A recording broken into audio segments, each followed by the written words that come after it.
Much as I thought I could plan a podcast, that is not going to happen. I do not have the mindset to sit here.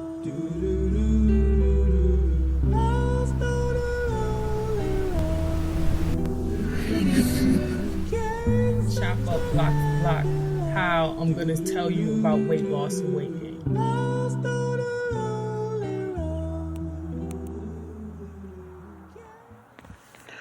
Good evening on a Sunday, December 19th, 2021.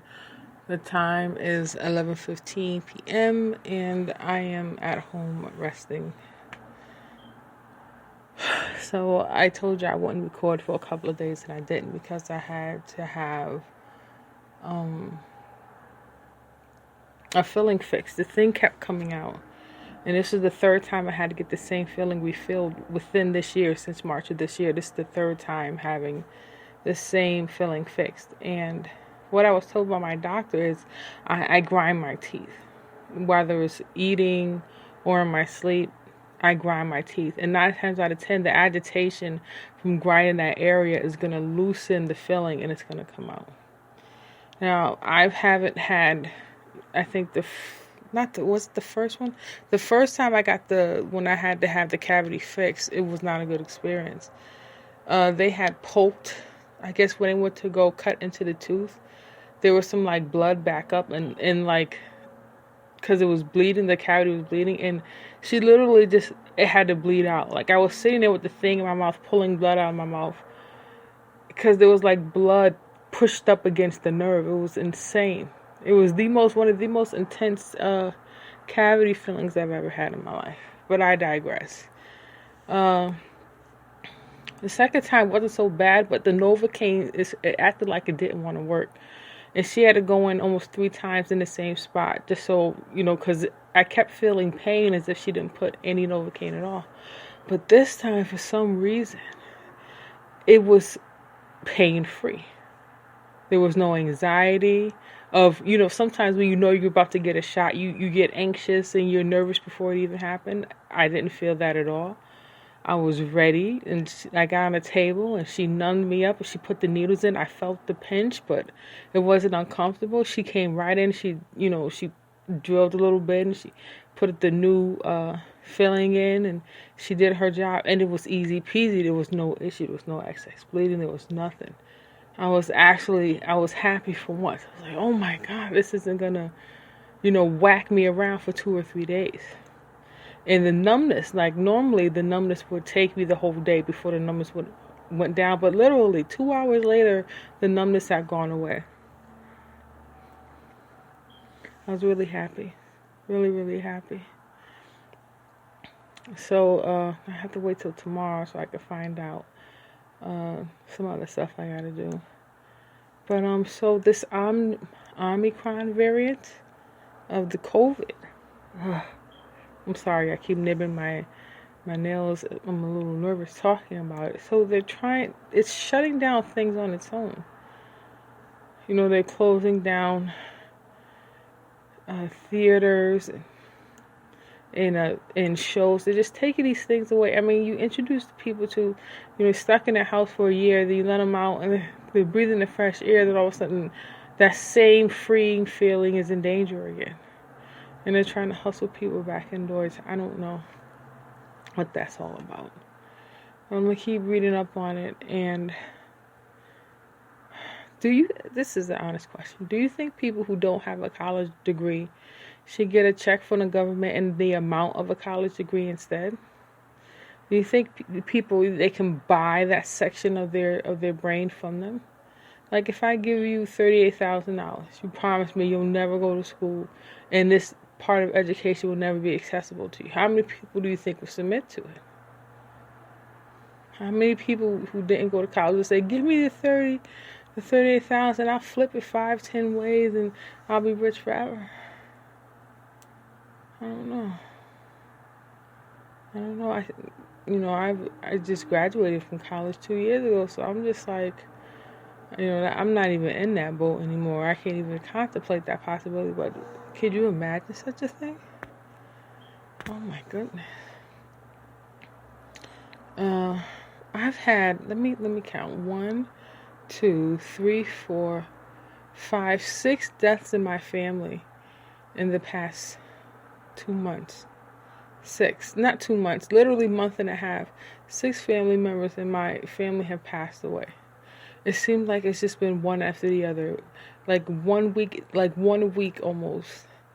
And I found out today that one of my cousins, older cousins, he's about a decade or so older than me, he passed away today from COVID. Scary. So scary. It's hitting so close. And I'm almost, at that clouded moon phase where it's like I'm right in the cusp of just my life force. I'm just like, I'm about to bury this thing in my house so I don't have to leave.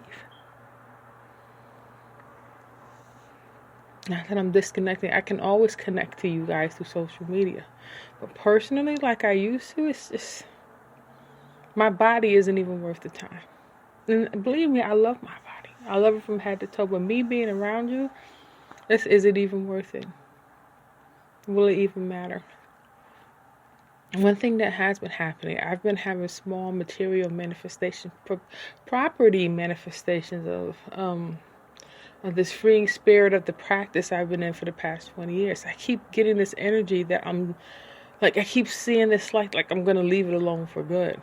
Like I'm done with it. It's over. And every step I take forward and everything I have to step around from what's relying on me, what I promised to take care of, I'm building this. I have to build this energy around an energy that is like challenging me every day. Tiring, but I have to keep going. I have to keep pushing forward. I gotta do me. I'm gonna be better. I feel better. I do better. So my mom and I did this flashback movie thing today. We watched Bring Down the House with Steve Martin and Queen Latifah. Oh, I remember that movie. Early 2000s. Oh my goodness. Yeah, I remember. Cool. Yeah, so what else I did? I made some pasta today. Did some dishes. Washed the shower curtain in my bathroom. Yeah, I need to sweep and mop the floor in my bathroom. It needs it. Staring at the Christmas lights in my bedroom. It almost looked like in the darkness when there's no other lights on but the Christmas lights. I just got one string of lights and it's laying on top of my dresser. My biggest dresser, that's what my TV is on. And like the cable box and stuff. I have it draped over and around like the bottom of the TV and in front of the cable box and then around my Bluetooth speaker. And because everything over there is black except for the dresser is white with black metal handles and the curtains are like white with like black branches running through them. It gives off like there's a space vibe going on in that side of my room. Like the way the different color lights are clumped together, it looks like you're looking up at the stars at night. If the stars you could see, if you could actually see the different colors. Like if the stars were yellow and blue and red and pink and orange, like, and you can see them, like to find them from afar, you're like, oh my God. I was like, I feel like that's how it feels like I'm looking into the stars in my room. Yeah, I had this thing I was working on today. Well, actually, I was working on it more yesterday than today. But this lady I was watching on YouTube. I think her YouTube handle is Level Up Sister. I'm thinking that's what it is. I need to get that part straight. Oh yeah, and I'm back on allpoetry.com. So if you want to check out some of my poems, I wrote a couple of poems today. My handle there is ESHA, then a space, then A.E.V. So it's Isha A.E.V. And it's at allpoetry.com. You can read some of my poetry. And so she was talking about how about self-esteem and self-worth and how women could let someone or have such low self-esteem that they'll accept any behavior from a man as long as they have a man in their life. Like this woman could know that this man is sleeping with other women, but as long as he is treating her good, he can do what he wants on the side. And she was just saying how that's a product of poor self-worth, poor self-value. It has nothing to do with, if you love yourself. It's just your value. You can love yourself, but you don't think highly of yourself around certain people. Like, you love yourself, you take care of yourself, but you would never stand up for your beauty in front of a bunch of other beautiful people. It's just, I guess that's the difference she's talking about. And I was trying to compare how, how women, when it comes to love and things like that, love is a process of positives and negatives. Like, I guess it depends on the woman and the background she comes from, and if she has great investments in her, somebody invested in her as a youth and gave herself praise, and she knows how to operate in those arenas. It's the women who become high powered women in relationship. These are women who are great power managers. People with great power management capabilities tend to have great relationships. Not necessarily successful ones, but the relationships be great. It'd be high profile type relationships. But I digress. I'm trying to get to what I was talking about. So I was like, what if women in relationships are like first, second, and third persons? Like, being a writer, you learn how to write, in narratives, there's a first, second, and third person. And let's say the first person, she's the one she has the self-worth. Her face value is on point. She's totally in control of the door of her mind. She's standing guard there. And she's not letting this guy run her around. In her dialogue, what's going on in the back of her mind, she's not there in whatever's going on in any type of internal dialogue or anything that's going back down there. Her feelers are on. So as you're talking to her and it's filtering through her, her X's and O's are already checked. So as soon as you touch a nerve that's wrong, in her back of her mind, she's already filtering out if she should take this any further.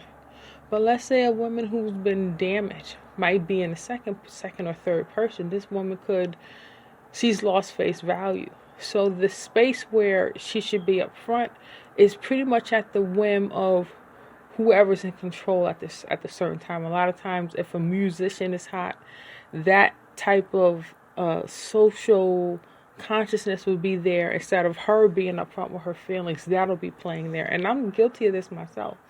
Like, a lot of time I hide behind hot music, or I hide behind my writing in a way that keeps me comfortable. So I seem so aloof and standoffish, and I'm kind of like reserved and pulled in, because I know that first person in me is very damaged. And stepping up to it is just a matter of embracing every flaw I have functionally at once. And I know that's an everyday tending, everyday taking care of myself, tending the wounds, even if, it's a catastrophe. Even if it's a catastrophe, still trying to apply Band-Aids to a gaping wound.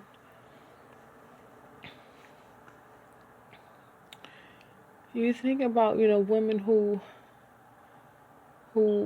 are doing anything to maintain their first person, even if they've lost so much face value that it's only anger and vengeance holding everything together.